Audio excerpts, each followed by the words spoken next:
Awami League is coming back. আপনাদের এই মারামারি, আপনাদের এই ভাগাভাগি, আপনাদের এই কমিশন বাণিজ্য, আপনাদের এই ক্ষমতার অসম প্রতিযোগিতার দ্বন্দ্বের ভিতর দিয়ে Awami League is coming back. Sheikh Hasina just India থেকে মাথাটা তুলে দেখতেছে বৈষম্য বিরোধী ছাত্র আন্দোলন, 10 লাখ টাকা চাঁদাবাজি, 20 লাখ টাকা চাঁদাবাজি, 15 লাখ টাকা চাঁদাবাজি, আর একটু বেশি লাইগা যাবেন, দেখবে যে ফাঁকতি আওয়ামী লীগ ঢুকে গেছে।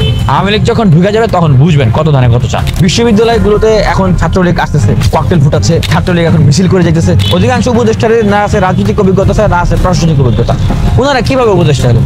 This is the question. আমি মনে করি যে এই উপদেষ্টাদের আসলে বিষ খেয়ে মরে যাওয়া উচিত। ছাত্রলীগ মিছিল করতেছে, এইদিকে যুবদলের নেতাকর্মীরা চাঁদাবাজির সিন্ডিকেটে মানুষকে মেরে মানুষের উপরে নৃশংস উদ্যম নৃত্য করতেছে। আজকে দেখলাম যে সেই কুয়েটে যে যুবদলের কর্মী গুলি আপনার বাগি নিয়ে গেছিল ছাত্রদেরকে মারতে, সে গুলিতে নিহত হয়েছে। আবার এইদিকে উপদেষ্টা মাহফুজ আলম, সে বলতেছে তার হাত পা নাকি বাঁধা। এরকম পরিস্থিতি আবার ঢাকা বিশ্ববিদ্যালয়েও কালকে ককটেল বিস্ফোরিত হয়েছে। এরকম পরিস্থিতি দেখার চেয়ে তো আসলে বিষ খেয়ে মনে হচ্ছে যে মরে যাওয়া ভালো। আমাদের যে ভাইরা এই অভ্যুত্থানে আহত হয়েছে, এই জুলাই আসতে 10 মাস গেছে, সেই ভাইরা এখন তাদের চিকিৎসা পায় নাই। তারা যে জুলাই ফাউন্ডেশনে তারা সেইখানে গিয়ে তারা বিক্ষুব্ধতা প্রদর্শন করতেছে। যারা শহীদ হয়েছে তাদের এখনো তালিকা পর্যন্ত সরকার চূড়ান্ত করতে পারে নাই।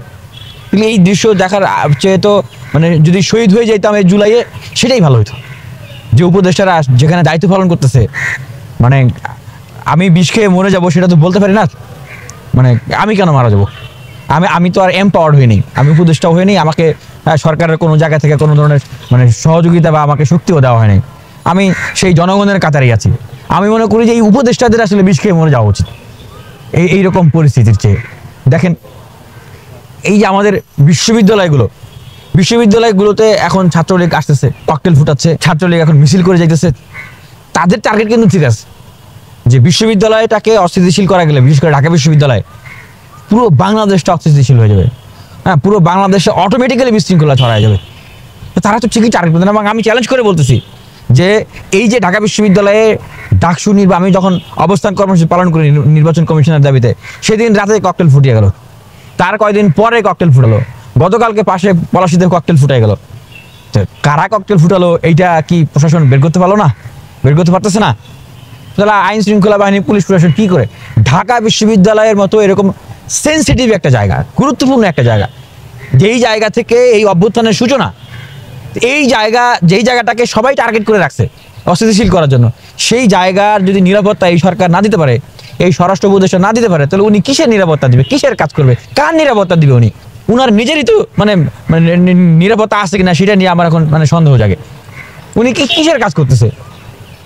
এতদিনে তদন্ত করে বের করা যায় না? কারণ আওয়ামী লীগের আমলে আমাদেরকে যখন গ্রেপ্তার করে, আমরা মাটির নিচে থাকলে সেইখান থেকে গ্রেপ্তার করে নিয়ে আসতো, আমরা পানির নিচে থাকলে সেইখান থেকে গ্রেপ্তার করে নিয়ে আসতো, কারা কোথায় আছে সেগুলো বের করে ফেলতো।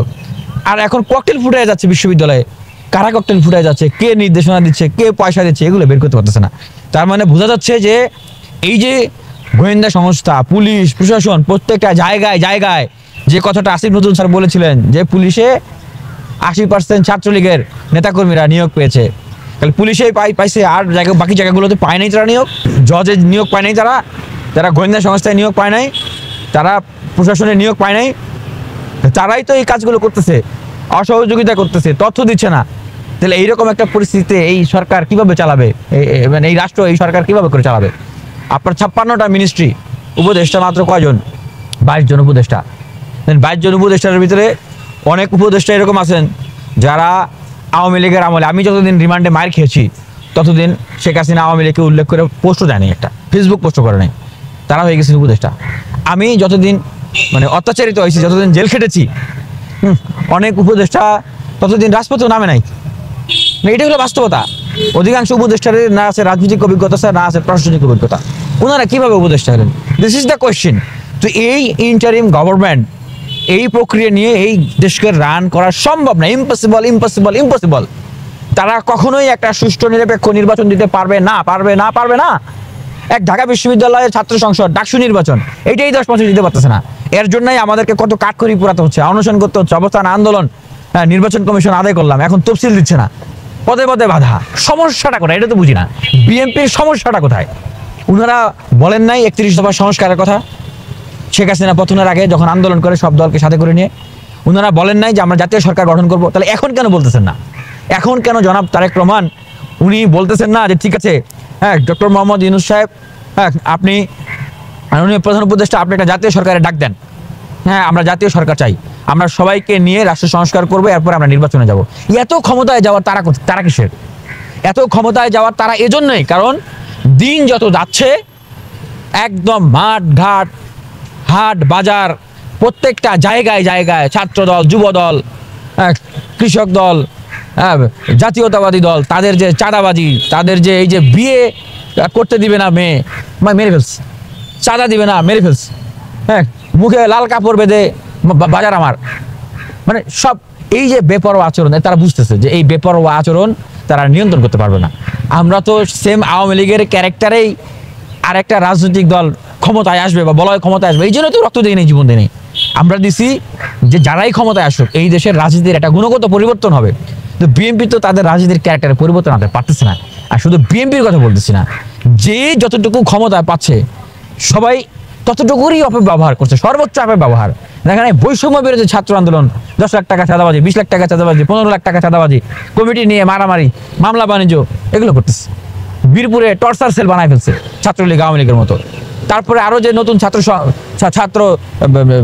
সংগঠন, রাজনৈতিক দল, তাদেরও বিভিন্ন জায়গায় একই অবস্থা। একদম মনে করেন যে সচিবালয় থেকে শুরু করে DC office, SP office, UN office, প্রত্যেকটা জায়গায় জায়গায় তাদের প্রতিনিধি সেট করে দেওয়া।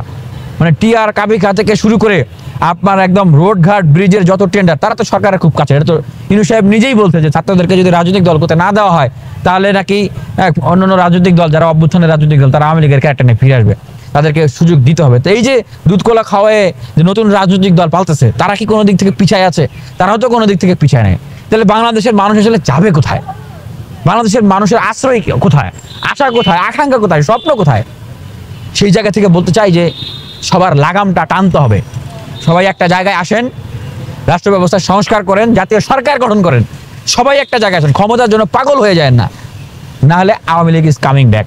আপনাদের এই মারামারি, আপনাদের এই ভাগাভাগি, আপনাদের এই কমিশন বাণিজ্য, আপনাদের এই ক্ষমতার অসম প্রতিযোগিতার দ্বন্দ্বের ভিতর দিয়ে Awami League is coming back. Sheikh Hasina just India থেকে মাথাটা তুলে দেখতেছে আপনাদের কীর্তিকলাপ, কাণ্ডকীর্তি দেখতেছে যে কারা বাংলাদেশে কি কি করতেছেন। আর একটু বেশি লাইগা যাবেন, দেখবে যে ফাঁক দিয়ে আওয়ামী লীগ ঢুকে গেছে। আওয়ামী লীগ যখন ঢুকে যাবে তখন বুঝবেন কত ধানে কত চাল।